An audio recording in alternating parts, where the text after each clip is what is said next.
I have a dream that one day this nation will rise up and live out the true meaning of its creed. We hold these truths to be self-evident, that all men are created equal.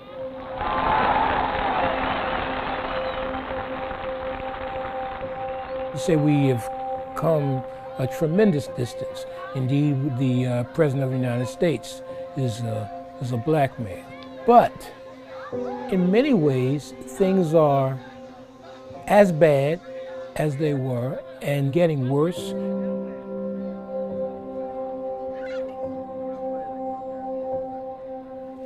My name is Horace Stewart. I live in Philadelphia, Pennsylvania. I was born here. I've lived all my 70 years here in Philadelphia. Not too hard to pick me out of the crowd there. 1963, we were aware. I mean, there was a lot of racial tension. There was a push for favorable legislation ending segregation in the South, and particularly there was a movement for social change and equality here in the North.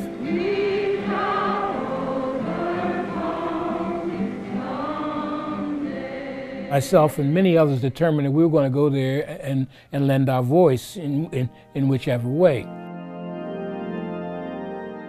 Being 20 years old at that time, I always said that was a good time to come of age. You know, the picture painted in the South, certainly with the desegregation laws, and you'd hear of an occasional lynching and all, we said, well, this is a much better place to live. But when you consider the discriminatory practices and the limited opportunities, it was much more subtle here.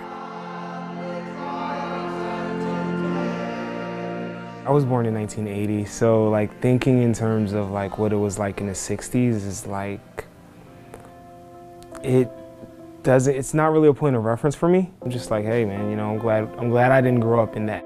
My name is Christopher Stewart. My dad is Horace Stewart. I am 33 years old. I am a digital designer. Listen, I'll say this flat out. I'm sure it's 10 times better, 100 times better than it was in 1960, 50, 40, 30, whatever. But it's still, you know, it can be difficult, you know. There's still a number of different obstacles and pitfalls that that as a black man you still have to kind of navigate through. You know, anytime I'm going for an interview or anytime I'm new on a job, I'm just like, I'm always careful to be early. You know, I'm always careful to, you know, have like an extra happy, positive kind of demeanor, because I don't want to be, honestly, I don't want to be the angry black guy at the job. I don't want to be the late guy, you know. I taught comprehensive social studies in the school district of Philadelphia. My first assignments were in the inner city. There was a large percentage that did not graduate. They were affected by issues of poverty. Okay. We're ready to go? We're about to go to Washington, D.C. for the commemoration of the March on Washington 50 years ago.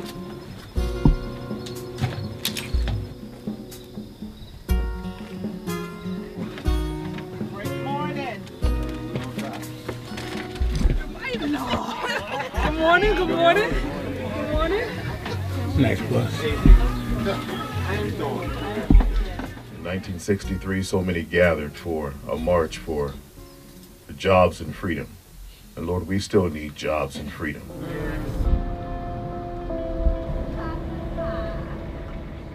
If you consider Dr. King's legacy, it was, I think, more about class than race.